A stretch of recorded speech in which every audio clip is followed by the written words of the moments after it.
Good morning, everyone, and welcome to the Cumberland County Board of Commissioners meeting for March the 6th, 2023. At this time, I will call on Commissioner Faircloth for the invocation and pledge.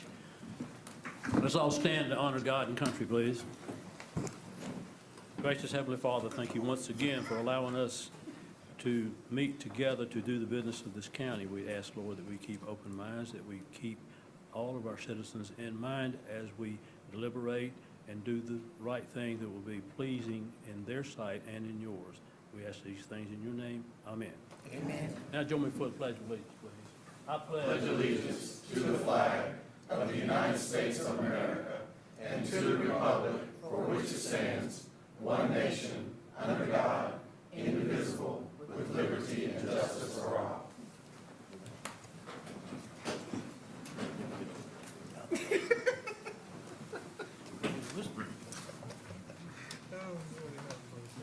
Thank you, Commissioner Faircloth. And at this time, I would like to call on Chris G. Davis for the swearing in of the office of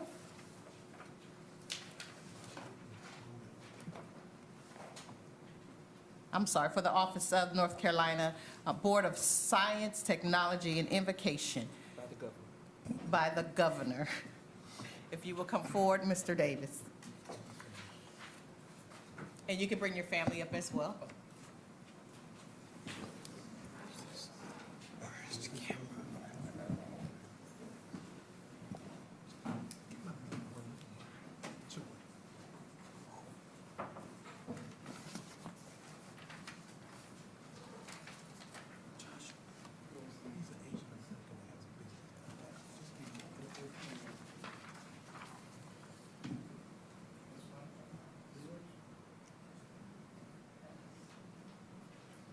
Tony, use the microphone because they won't hear you if you don't use the microphone. Pull the microphone, come around this side and pull it towards you. Okay. I was just going to talk loud. Okay. Ready? All right. Oh, you're ready, you're ready. I, Christopher G. Davis, I, Christopher G. Davis, do solemnly swear do solemnly swear that I will support the Constitution of the United States. that I will support the Constitution of the United States.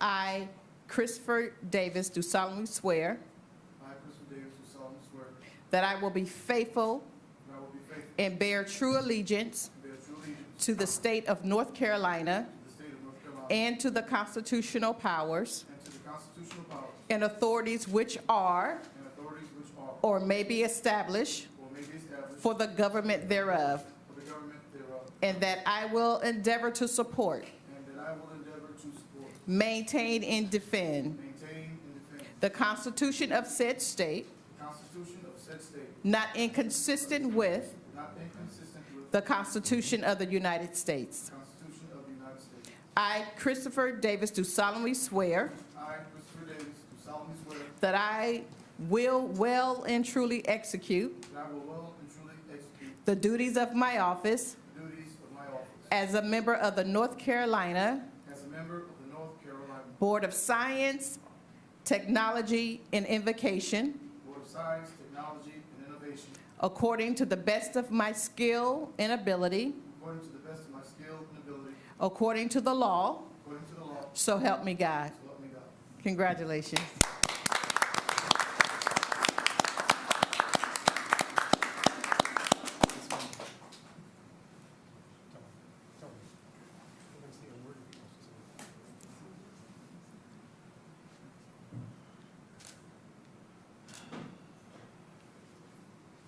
And if you want to say these words, please.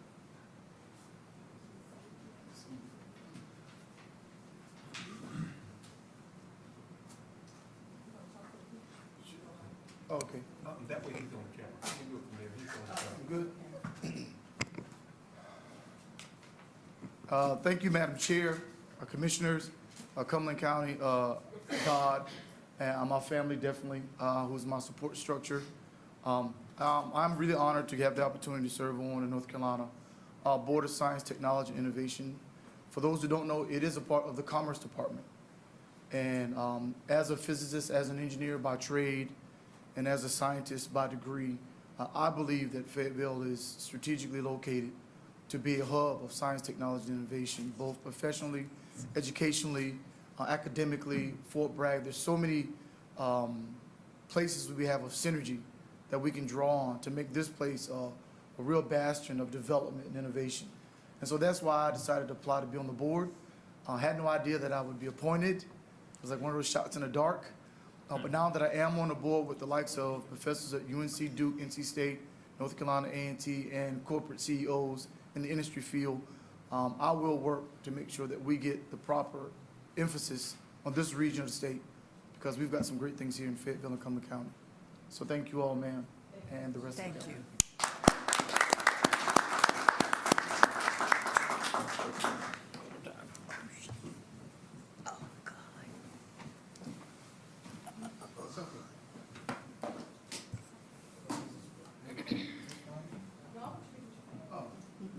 Just got Oh, don't worry about them. You ain't in my way, so I'm good.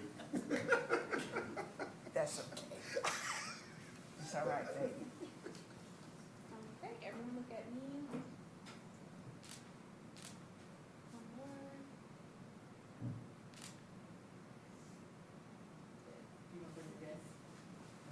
more. Mr. Jones, please, sir.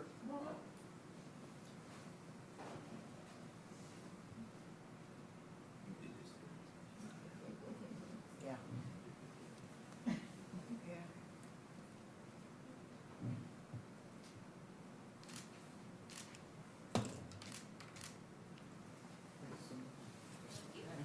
Thank you. Yes, sir. We're getting to work.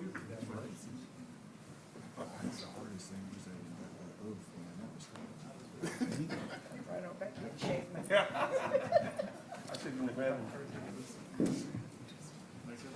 Yes, sir, we will. I apologize.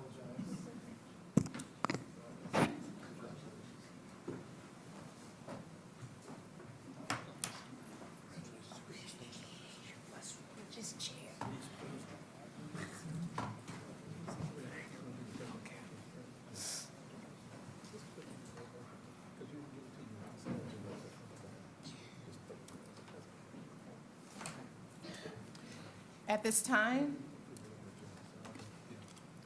At this time, we will, I'm sorry, let me stop for a second and Yes. recognize the first meeting of our new Cumberland County manager, Mr. Clarence Greer.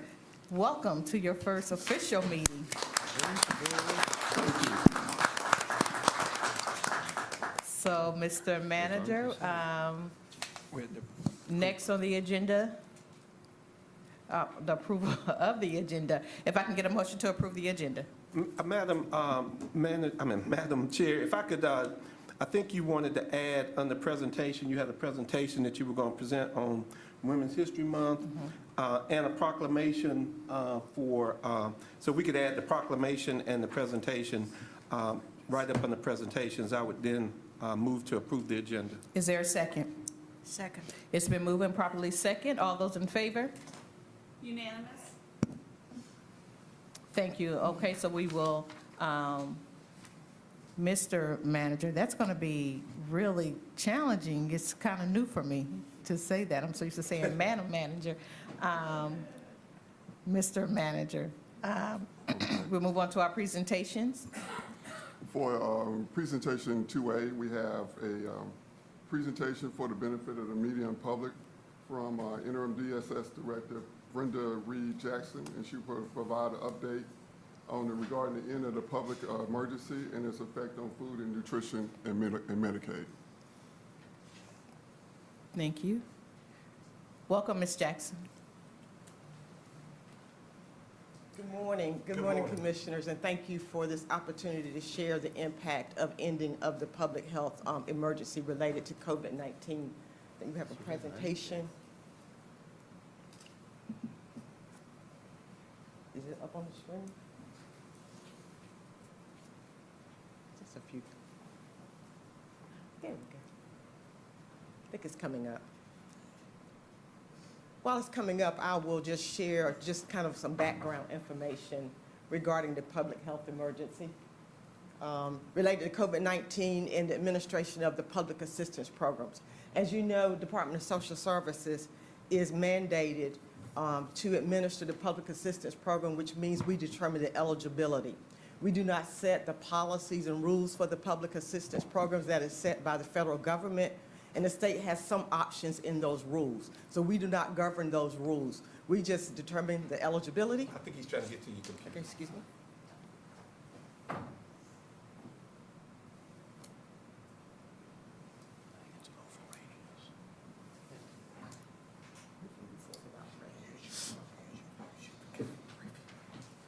They said be always ready, so we can do it without the presentation. In season and out. That's correct. There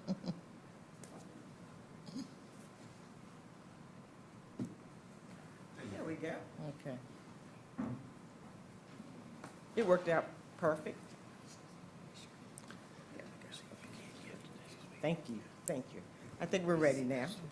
As I was saying, giving background information in terms of our role as it relates to public assistance, again, we determine the eligibility.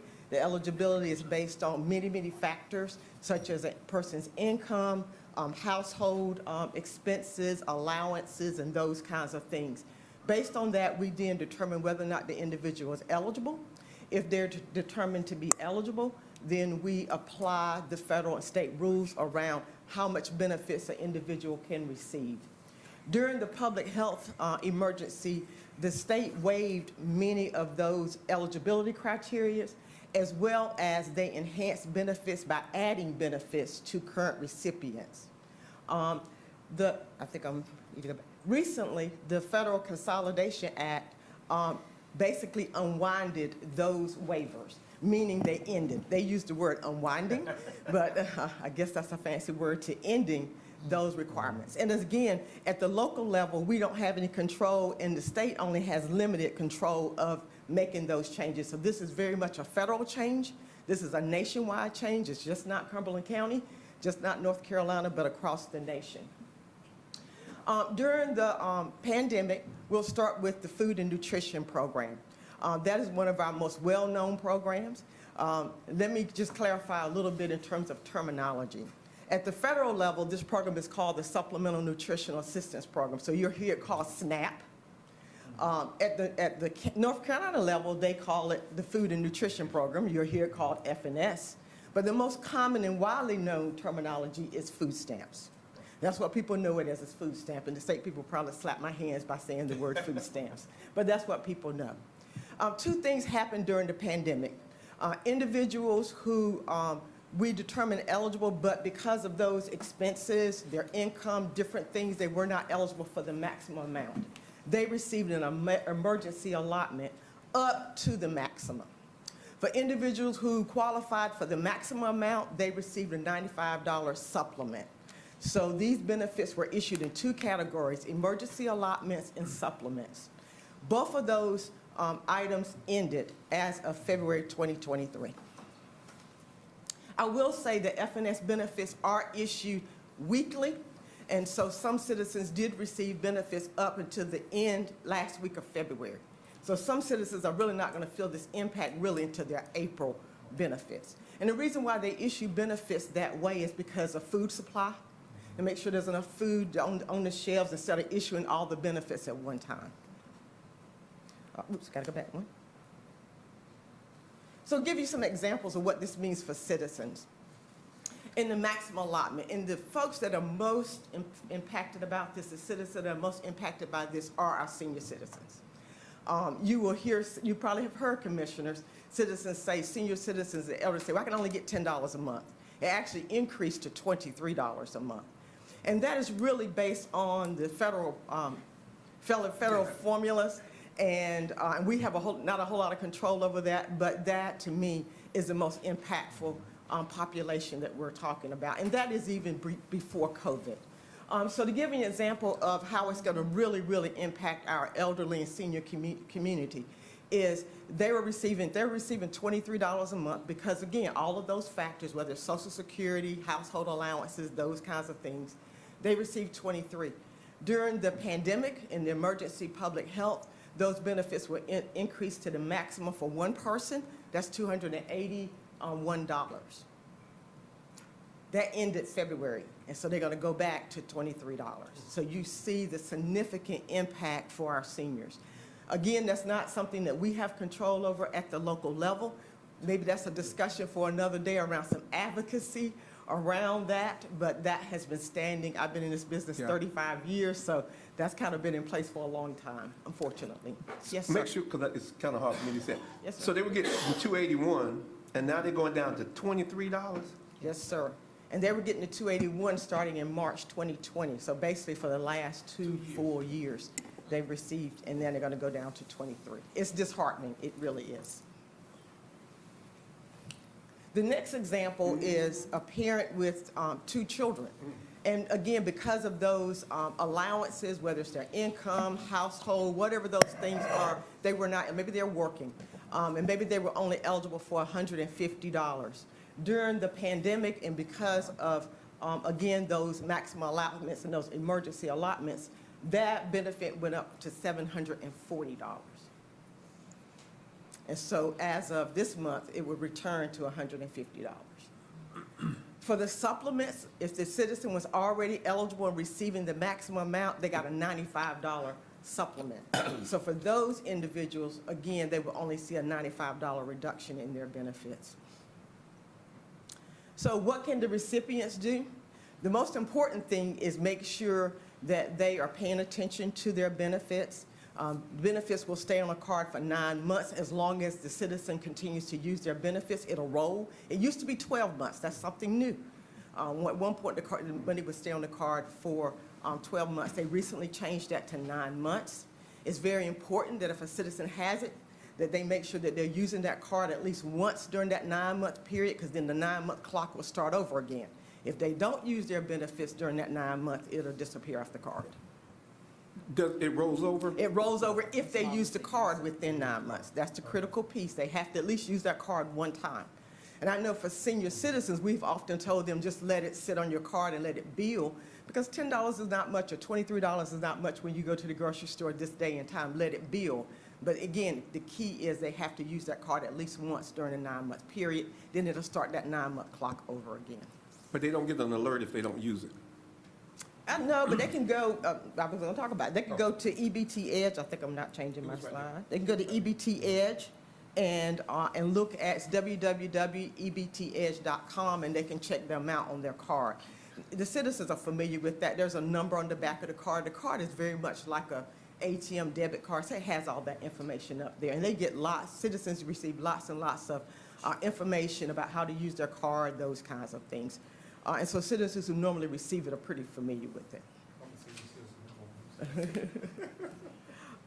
We also just encourage families to keep their information up to date, any change of address, any change of their situations. Maybe they were working and they're no longer working now.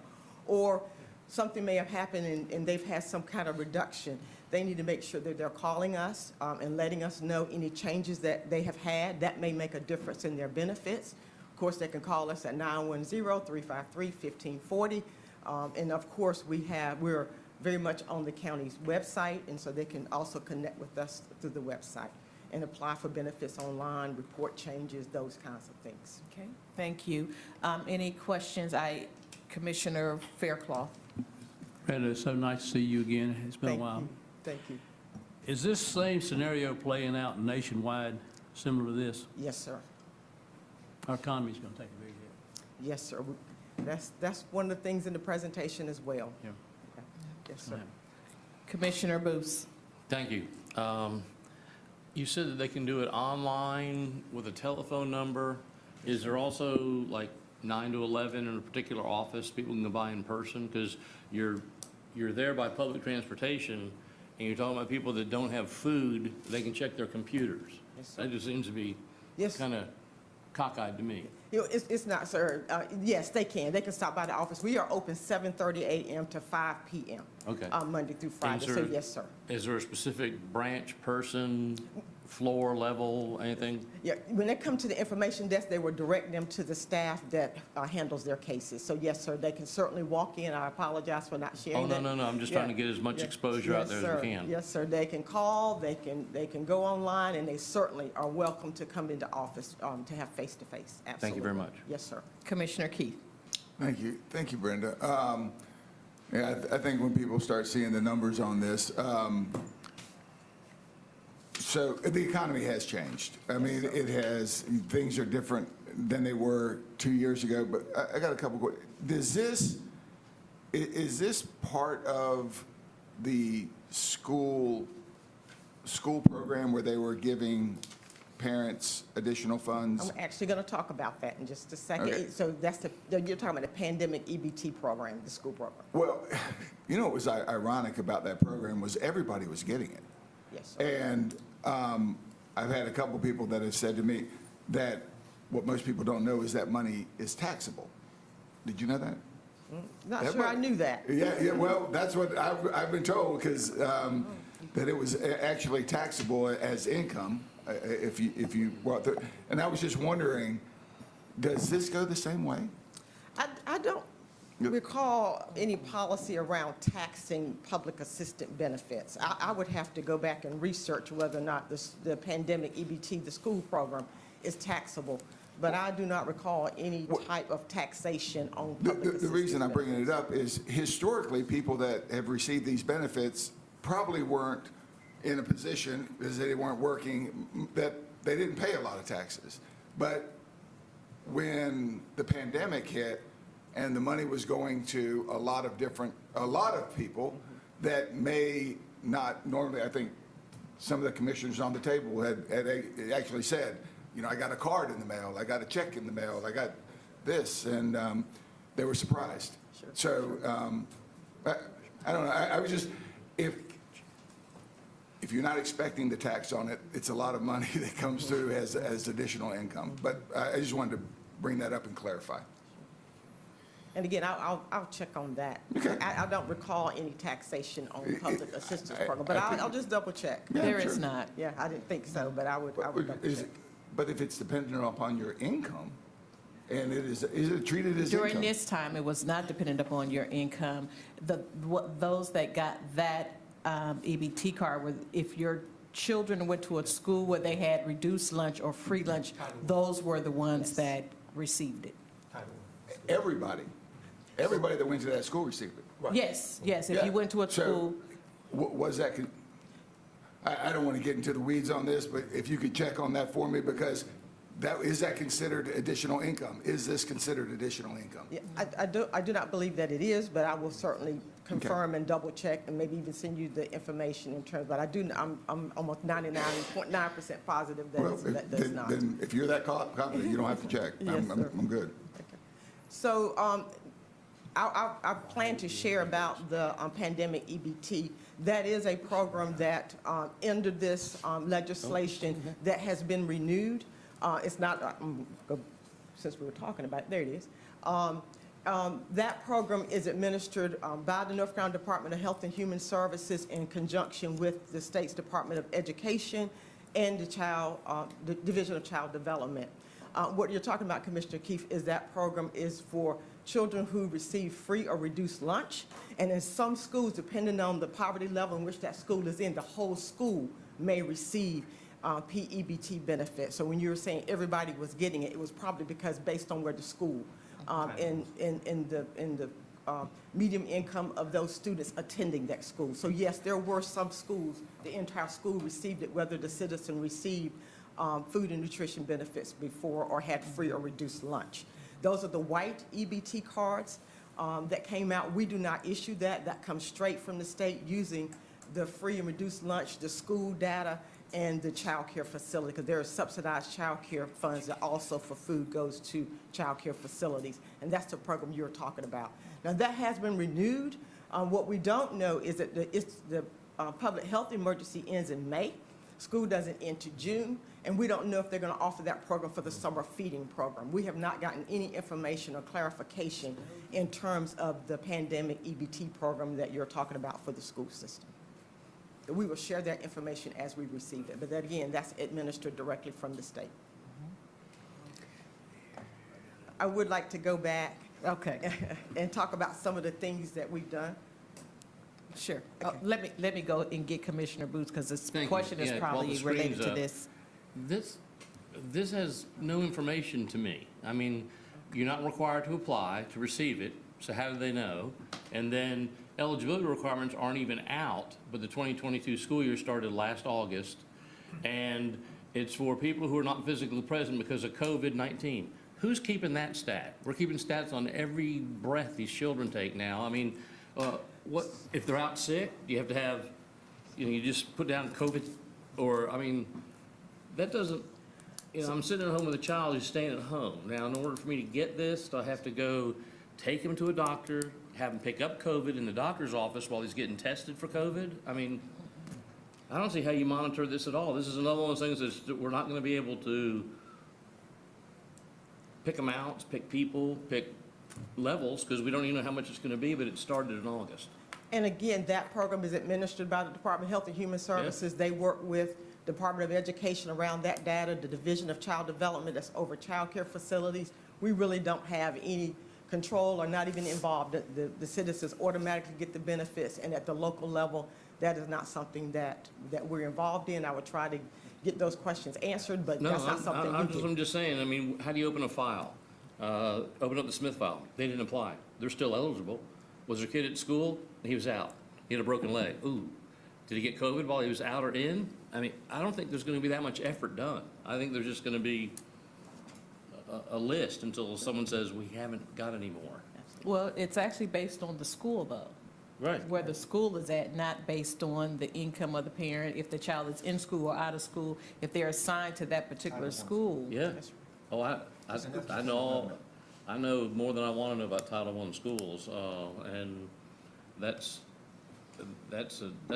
another beast that dumped onto local education systems, another department they had to get together to just get money to run the house. I mean, so that's Title I. Okay, go ahead. Sure. What we have, some actions that we've taken regarding this, we have, of course, the state has done massive press releases.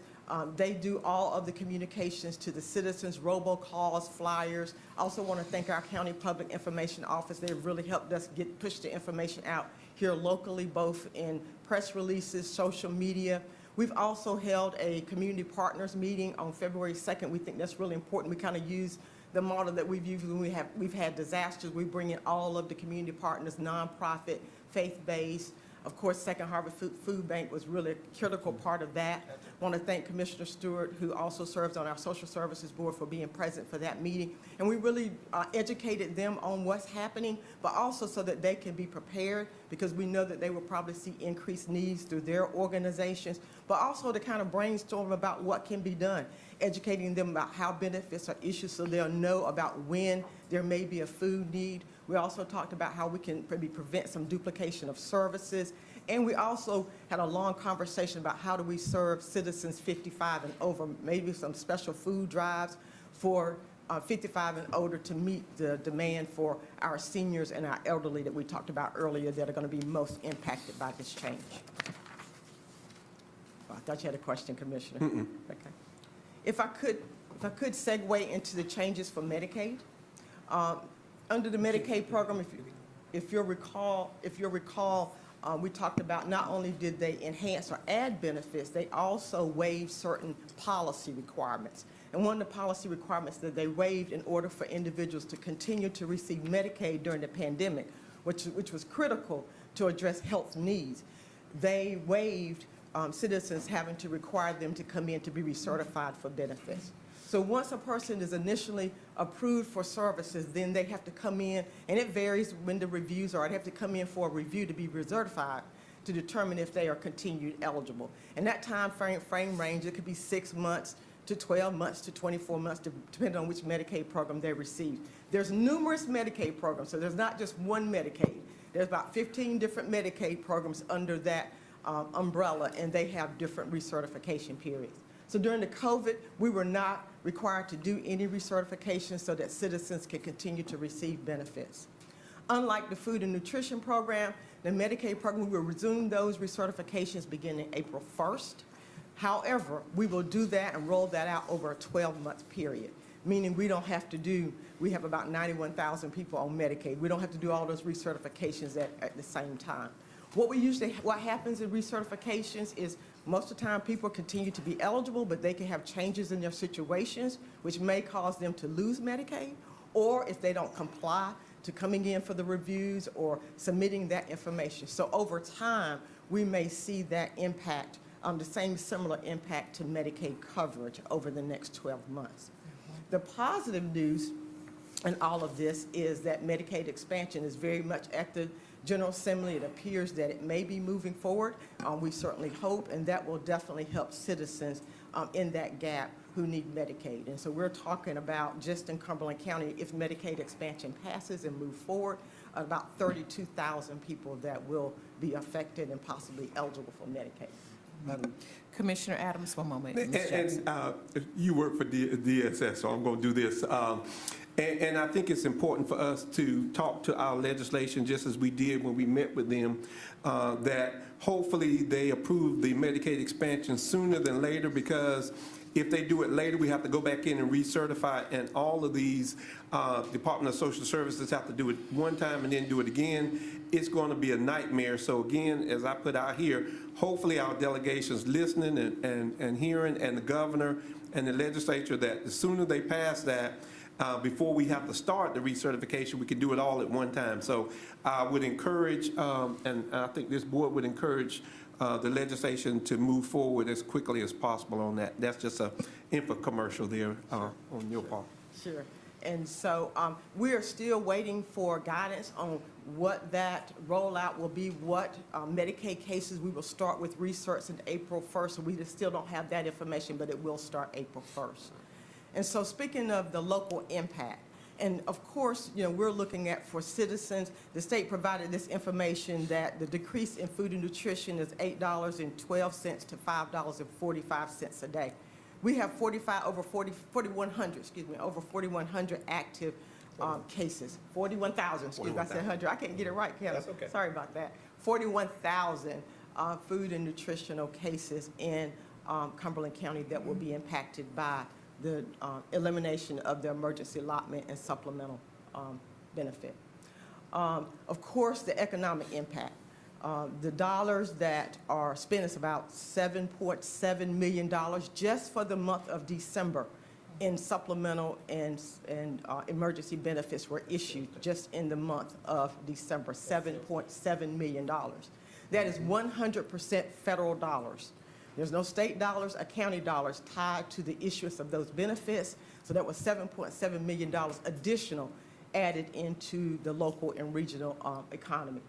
And so we know that there will be an impact. Of course, as we start those recertifications in April and citizens may lose their Medicaid benefits, that will impact, of course, medical providers, pharmacies, those kinds of things if we see any reductions in the number of Medicaid cases. And we have about 95,000 Medicaid cases in Cumberland County. And so it will have both an impact to our citizens, but also an impact to those providers that provide that service. This is unfortunate. I wish I was coming to bear better news, but we are returning back to pre-pandemic normalcy. With that, if you have any questions, I'll be glad to answer. Ms. Jackson, can you let us know, is there a best place for citizens to go to find a list of local food pantries? So in meeting with the community, the state has met with community resource partners just like we have, and they have included in for the customers numerous statewide food banks and food resource organizations that citizens can go to. Of course, they can always call 211 with United Way and get that information as well. And of course, they will call us, and we will also try to our ability to connect citizens to services. And all of that is on the county's website as well. Thank you. And they can call us. Okay, thank you. Commissioner Keith. Yes, real quick. So, Brenda, SNAP is not taxable, and the pre-EBT could possibly be taxable. That's what the internet says, and accounting, and the state DHSS. You said 41,000 active cases are going to be impacted. Is that the number of people, citizens that we have in Cumberland County that are presently on your rolls receiving assistance? So it's 41,000 cases, making up over 80,000 individuals on those cases. So 80,000 individuals out of a population of 320,000. My board knows I love math. That's 25% of our population is getting assistance. Yes, sir. Is that the standard? And where do we fit? And I mean, we all know there's a poverty issue. Where do we fit in the hierarchy of Cumberland County being at 25% of our population needing assistance? How does that compare to Greensboro or Wake County or even New Hanover? I don't know that data right off the top of my head, but I can only speculate. One of the issues that we have is that we have a military community, and so a lot of your E1s, E2, E3 soldiers would qualify for food and nutrition benefits. That makes a difference. You got to look at the economy. We did, I think, reduce our tier level, so that makes a difference in terms to a tier 1. That kind of gives you some indication where Cumberland is. I don't have that data off the top of my head, but that is a significant number. You know, it's interesting you bring up the military, because we've heard this from a number of times that they take part in even some of our public health and social services and other things, not only in the schools, and the impact fees, of course, all go to the school system. Is that data tracked? How many soldiers or family members of soldiers come to DSS? No, sir. No, sir. We do not have any way. That's one of our big challenges with the North Carolina Department of Health and Human Services. We've been asking for that data element to be included in lots of the data, because it's not just food and nutrition program, child protective services, adult protective services, child care subsidy, all across the spectrum of the services that we deliver. But we have no data element. That data is not even included when they look at, what is a reasonable caseload size for a worker working in Cumberland County versus a Sampson County that doesn't have the military. So that impacts our recruitment, retention. It's just a lot of factors, but no, sir, that data is not collected, and I have been advocating for that for years, to add more data around military families and military-connected families, meaning a family moved here because they know someone in the military, and they came here, or veterans that come here that may not be active duty on Fort Bragg, but that military information is not captured for Cumberland County in the state's database. How does that change? How does that change? Advocacy around that. We'll continue to push for that and ask them to include that data. Any help that you can offer on that would be greatly welcome. But And this is Department of Health and Human Services? Yes, sir. All right, thank you. Commissioner Adams. And this is not a comment for, thank you. But this is, I would tell and thank this board for, as chairman of Action Pathways, where Second Harvest comes up under Action Pathways. Second Harvest is uniquely aware of what's about to happen. And so we are trying to make as much corrections and make sure we have enough supply for individuals, not just in this county. It's a 7-county area that Second Harvest does, but as chairman of that board, I would thank this board for being a contributor and contributing to Action Pathways and Second Harvest. But any of our citizens out there that want to contribute to Second Harvest on a food drive, please do so, because we do think there's going to be an uptick in services. Thank you. And if I could add, Commissioner Adams, that Second Harvest Food Bank also feeds the other local food banks throughout the community, especially our faith-based community, and we certainly had them part of our community meeting. So thank you. Thank you. Thank you, Ms. Jackson. All right, thank you all. Have a good day. For presentation number 2B, we have Ross Howard, Director of Planning and Inspections, and he will provide a brief update on the upcoming schedule of Historic Architecture Survey. Additionally, we have Carol Gimble with GMT, who will be assisting with the architectural survey also. Good morning, Commissioners. Good morning. So I don't have a formal PowerPoint for this. I just wanted to give you guys, like the board, an update as to where this project stands. So really, the purpose of my presentation today is threefold. Is one, I know we've had an election with some new faces coming back on board. It's been a while since we've talked about this project, so I just wanted to bring some updates to you on that. Two, since this is a public meeting with it's televised, as an opportunity to inform the public as to what's going on as well. And three, just to introduce our consultant, Ms. Carolyn Gimble, who is sitting right here to my right back here. So she has a few words she wants to say after I'm done. So for some of you that may or may not have been on the board, we started this process back in late 2021. We were made aware of some grant funds that came from the National Park Service that are being routed through the North Carolina Office of Historic Preservation. The purpose of the grant is a $90,000 grant, which is not required to be matched. So the purpose of the grant is to conduct a historic survey for Cumberland County. This is a survey that we've never really done officially, so this is a pretty exciting project in that regard, in that it's a first.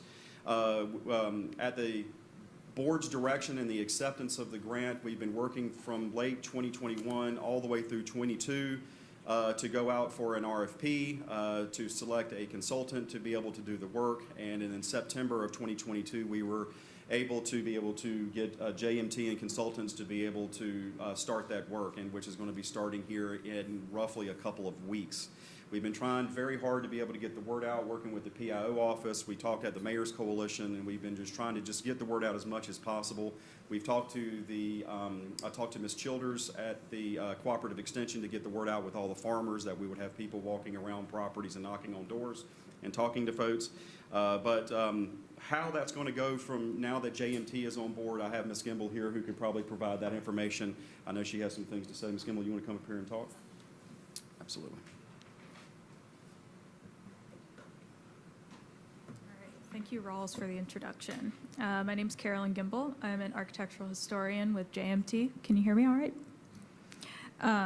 I work out of their office in Raleigh, and we were selected by Cumberland County Planning and the State Historic Preservation Office to do an architectural survey of buildings 50 years and older in Cumberland County. My company has done lots of surveys like this in North Carolina and other states. And our survey is limited to the rural areas of the county, and this will include the towns of Falcon, Godwin, Wade, Linden, Stedman, Spring Lake, and Eastover. This doesn't include the city limits of Fayetteville, Fort Bragg, and Hope Mills. Many of you may have seen the press release about our upcoming work, which further explains why we're doing this here, but I'm here today to put a face to a name and kind of explain what an architectural survey is and kind of what to expect from our team in the coming months. Our survey entails taking photographs of buildings, and this includes barns, garages, and other secondary structures. We may need to come down driveways and introduce ourselves to get adequate photographs that meet the SHPO standards. For complicated properties, such as farms with multiple buildings, we may draw site plans or make notes on interesting architectural details or original materials. Collecting this data helps Cumberland County Planning preserve historic resources and account for future impacts to historic resources. The main thing to remember with these types of surveys and these types of grants is that the data that we collect and the photographs that we collect cannot legally be used to calculate things like property taxes.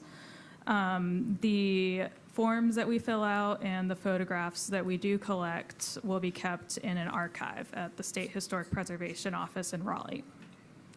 That being said, if a property owner or occupant does not want us there after speaking to us and fully understanding what our survey is about, we will respect their right to privacy and leave. There's going to be a few ways to identify us in the field, and we aim to be very well marked, very easy to identify. First, our car will be marked with the blue JMT logo. They're like these giant car magnets. Our survey team will be wearing high visibility yellow and orange vests like you see on construction workers, and they will also have the JMT logo on them. We will always try to find someone to talk to before documenting if we must enter private property. If no one is home, we leave a letter behind introducing ourselves and providing a way to contact us.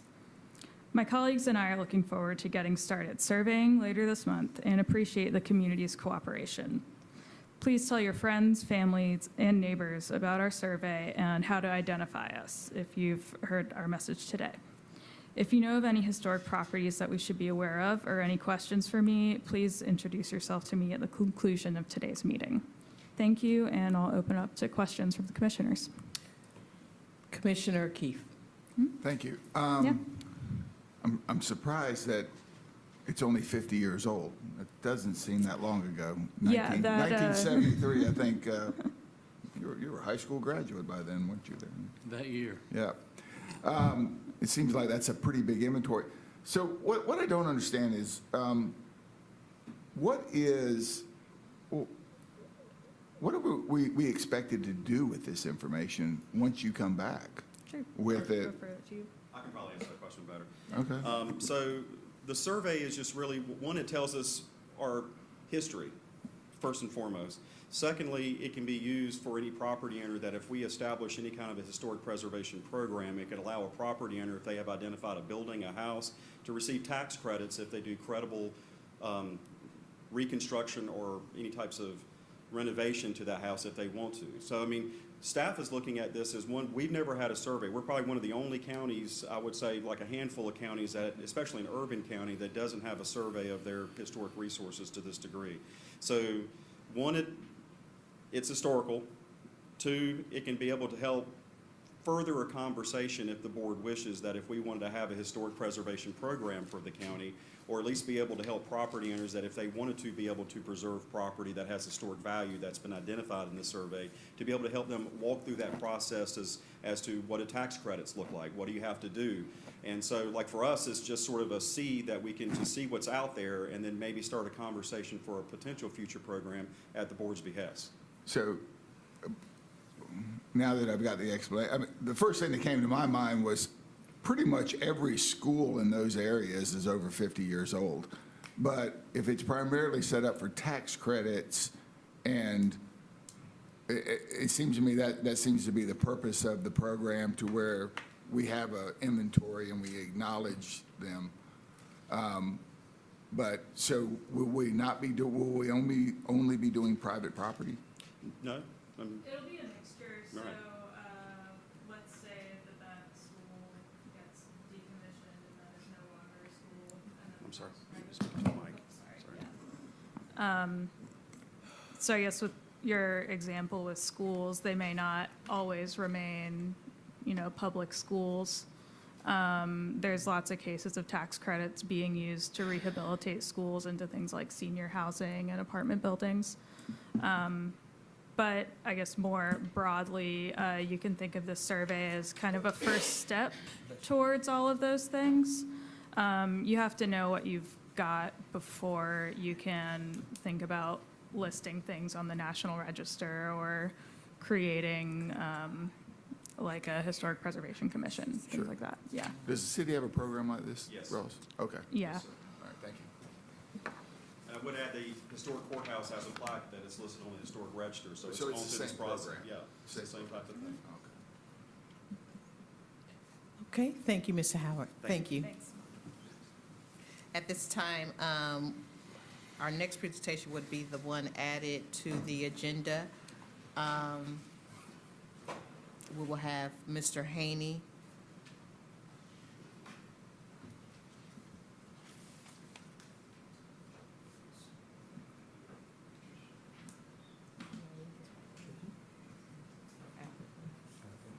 Good morning, Madam Chairwoman, Good morning. Commissioners. Good morning.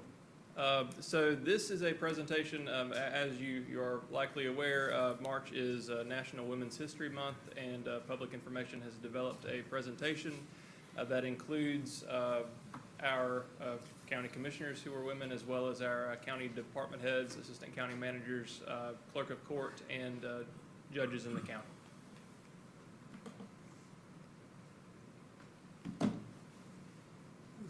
Oh, my goodness. Dr. Tony Stewart, our chairwoman of the Board of Commissioners. Commissioner Jeanette Council. Commissioner Veronica Jones. Sally Shutt, one of our assistant county managers.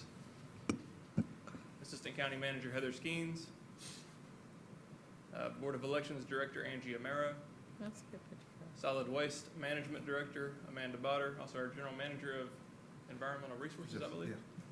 Our Cooperative Extension Director Lisa Childers, our Director of Financial Services Vicki Evans, our Director of Internal Audit and Employee Wellness Tammy Gillis, Dr. Jennifer Green, Health Director, our Human Resources Director Dominique Hall, and I apologize, we did not have all the photos in this presentation.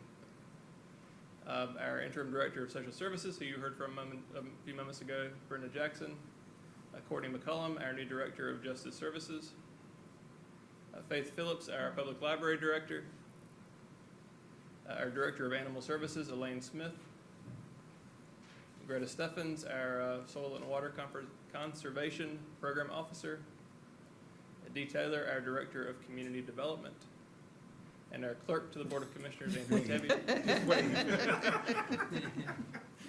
Also, as mentioned, our Clerk of Court for Cumberland County, Lisa Scales, Resident Superior Court Judge Gail Adams, Resident Superior Court Judge Claire Hill, District Court Judge Caitlin Evans, District Court Judge Rosalind Hood, District Court Judge Tony King, The Chief. District Court Judge, excuse me, District Court Judge Francis McDuffie, District Court Judge Sherry Siler Mack, and District Court Judge Tiffany Whitfield. Obviously, Cumberland County is well represented with women in leadership positions, and we want to celebrate that this month and every month.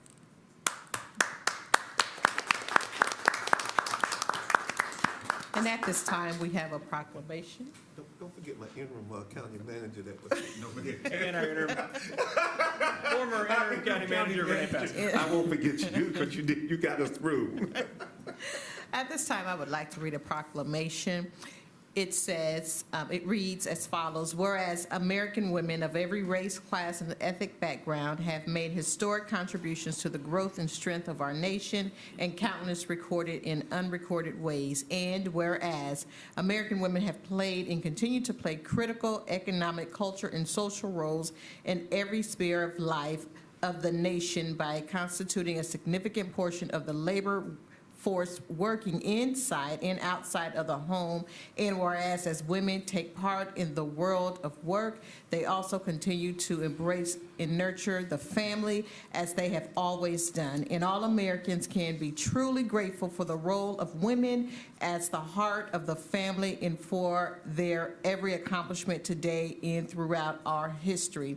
And whereas American women were particularly important in the establishment of early charitable, philanthropists, and cultural institutions in our nation and served as early leaders in the forefront of every major progressive social change movement. And whereas countless American women have served our country courageously in the military, and whereas American women have been leaders not only in securing their own rights of suffrage and equal opportunity, but also in the abolishment movement, the emancipation movement, the industrial labor movement, the civil rights movement, the peace movement, which created a more fair and just society for all. And whereas despite these contributions, the role of American women in history has been consistently overlooked and undervalued in the literature, teaching, and studying of American history.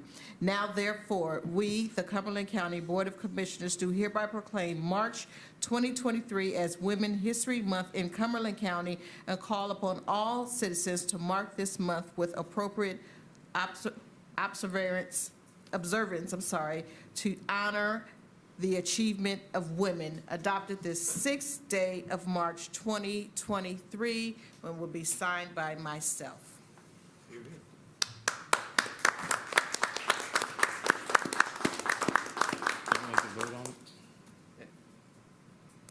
And I apologize, I would be remiss if I did not recognize our Budget and Performance Manager, Deborah Shaw, as well as our Chief Diversity Officer, Nikisha Waring, who were not included in that presentation. Thank you. And at this time, if I can have a motion to approve this proclamation so that we can put it on the consent agenda. Let the women do it. Go ahead. I move. Yo, let her, yeah, okay. That's my motion. I'll second. It's been moved and properly second. All those in favor? Unanimous. Thank you. I'm sorry, I forgot you were hysterical. Mr. Manager. That'll take us to the consent agenda. Okay. Up Consent next, agenda. we have the consent agenda. What's the pleasure of the board? If, are there any items to be removed from the consent agenda? Okay, I would like to add the proclamation to the consent agenda. I'm It was sorry. on the agenda, so you could. Okay, Commissioner Keith, I'm sorry, I didn't see you. Yes, Madam Chair, I'd like to pull item 3A, 3I, J, K, L, M, and N. Which ones? I through N, Huh? and item A.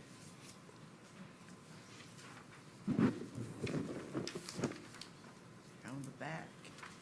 Item A, N, it goes all the way to N. So I- I through N. It'll be one statement. Okay, I just have one question, and just because on, and I won't pull it, but on E, was that Waymaster, is that just the landfill? It didn't tell me what that was. Okay, Vicki Yes. told me that, so I'm fine. Thank you. okay, if I can Ma'am. get a motion to approve the consent agenda with the exception of A, I, J, K, L, M, N. So moved. Is there a Second. second? It's been moving and properly second. All those in favor? Unanimous. Thank you, Madam Chair. On item 3A, approval of the formal bid award for the opioid settlement for Public Health Department. I thought we had actually voted on this, so I am pleased that I have the opportunity once again to advocate for education with the opioid settlement funding. And I think that our settlement award that we are going with takes too much of the post overdose, post addiction, and doesn't bring enough into the education. Matter of fact, pretty much all of it is going towards post opioid addiction services. That it seems that there has been an increasing rise over the last decade in Cumberland County, and the particular programs have not been as effective. So I just want to take this opportunity to once again advocate for education of the results of opioid abuse. The items I, J, K, L, Well- M. If we can go back to A, if you finish with A. Okay. I'm just gonna Commissioner make Adams. I'm gonna make a motion to approve the formal bid process for the opiate settlement for the Public Health Department. I understand your education part, but when they put the RFP out, nobody bid on that and brought that back as a part of the RFP. So that would be my motion. If I can get a second. Second. Well, if we have discussion, Mr. Adams, I think that we both know that there is an air pocket between getting information out to the public on exactly what's needed in that. So I understand the motion's been made and properly seconded. All those in favor? Voting in favor, Commissioner Fairclough, Commissioner Council, Commissioner Stewart, and Commissioner Adams. Voting in opposition, Commissioner Booth and Commissioner Keith. Thank you. Commissioner And Keith. Madam Chair, I'll take the next ones, all has one. This is item 3I, J, K, L, M, and N. Once again, we are working with surplus property in very underdeveloped neighborhoods.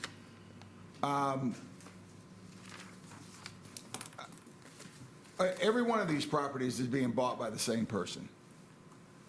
And when we're trying to preserve a neighborhood, I only can imagine that if one person is buying this as a corporation, that these houses will become rentals, which historically has not been in the best interest of neighborhoods as we go through. And if I'm not mistaken, this same individual has bought from the county on many different occasions. So it brings me to one conclusion, and that is that this person is really the only person that's knowing about this because they're actively pursuing this. And to the point I made on the item 3A of we're just not informing the public on these things. When we inform the public on excess property, and we inform the public on opportunities, and we inform the public on bid amounts, that it allows for greater competition and cost savings for the county. So I want the board to be aware that once again, this is all of these 6 items are going to be going to the same person who has previously been buying and is be going into what are neighborhoods and more than likely putting up rentals in that area, and it's not in the best interest sometimes for the neighborhood. I'm not going to make a motion to deny them because I don't feel like it's going to go anywhere, but I did want to make that statement. So if anybody else might like to make a motion to approve. Motion to approve I through N. Is there a second? Second. It's been moved and properly second. All those in favor? Voting in favor, Commissioner Fairclough, Commissioner Council, Commissioner Stewart, Commissioner Adams, and Commissioner Booth. Voting in opposition, Commissioner Keith.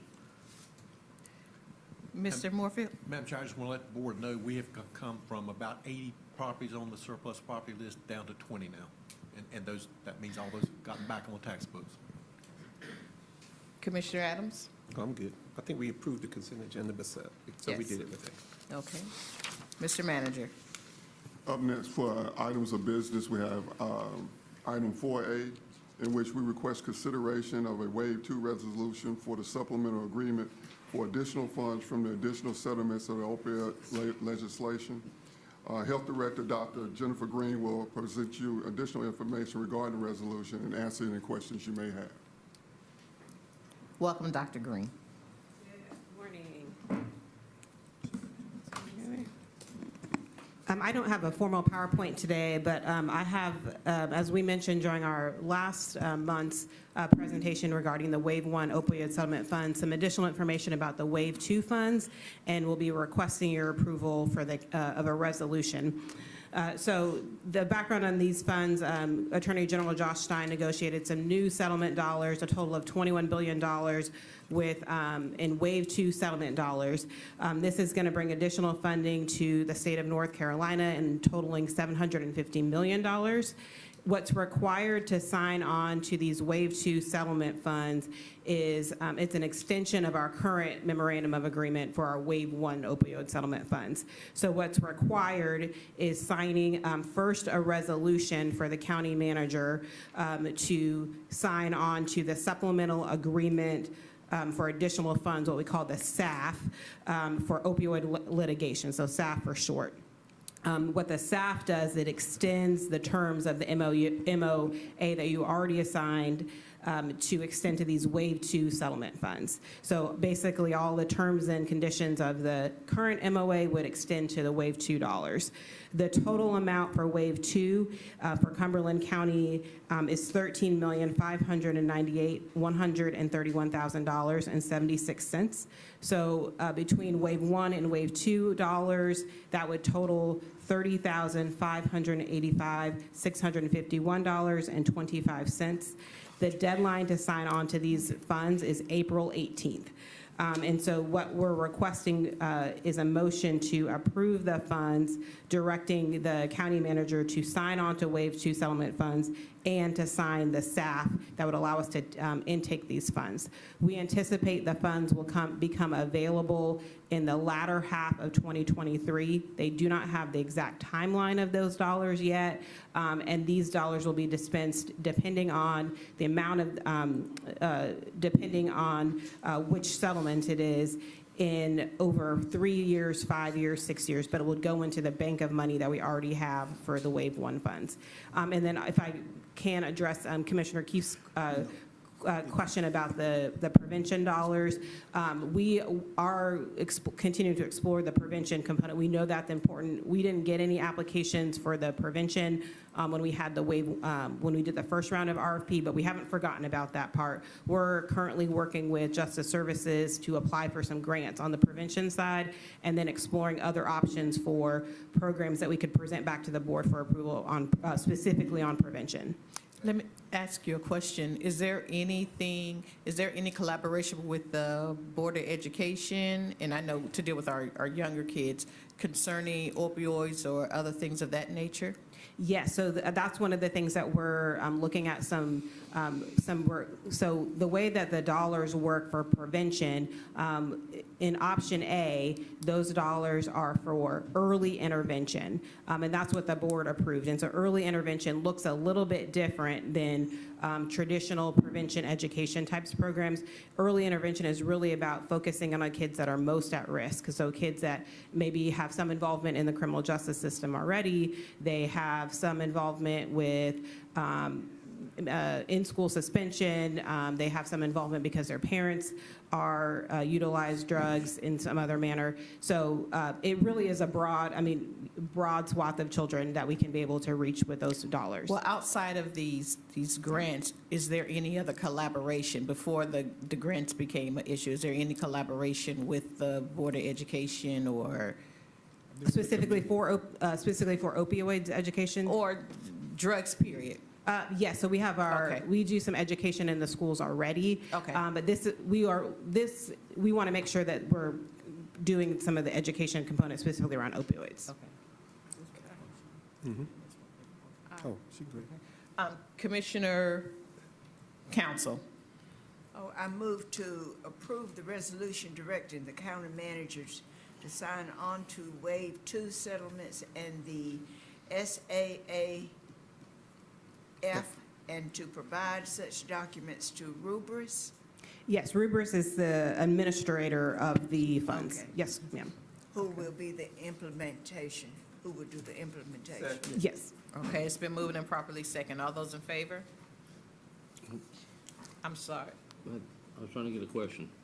Commissioner Booth. I'm sorry, just who, is that group doing it statewide? Is that a local group, Roopers? That is that's the implementation administrator nationally. Okay. Yes, sir.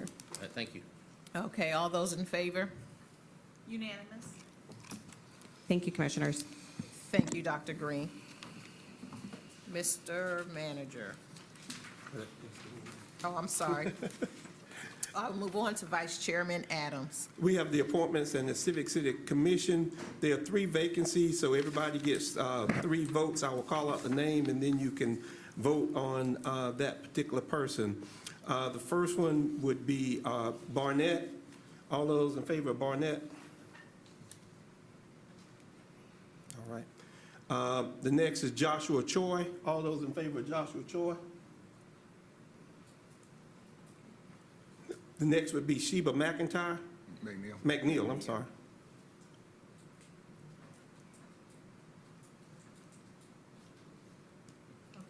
The next would be Gregory Parks.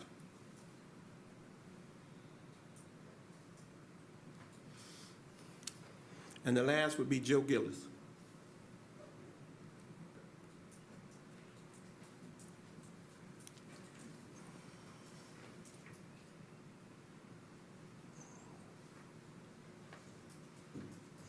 Okay, that is 5 votes for Sheba McNeil, 4 votes for Gregory Parks, and 4 votes for Joe Gillis. Okay, so that would mean the appointment to the Civic Center Commission for 1 year is McNeil, Parks, and Gillis. They'll get 1 year, a 1 year term.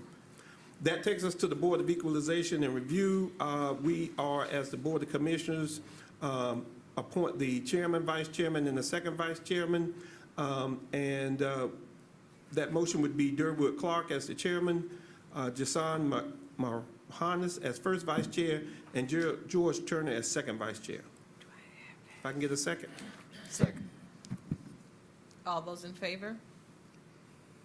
Unanimous. Thank you. At this time, I will call for a motion to go into closed session pursuant to NCGC. We just did that. No. Motion to go into closed session for real property acquisition pursuant to NCGS 143-318-11A5. Second. It's been moved and properly second. All those in favor? Unanimous.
what he was doing, making me 5'8", because the Lord made me his height, he wasn't gonna tell me nothing. I will be a mess. See there?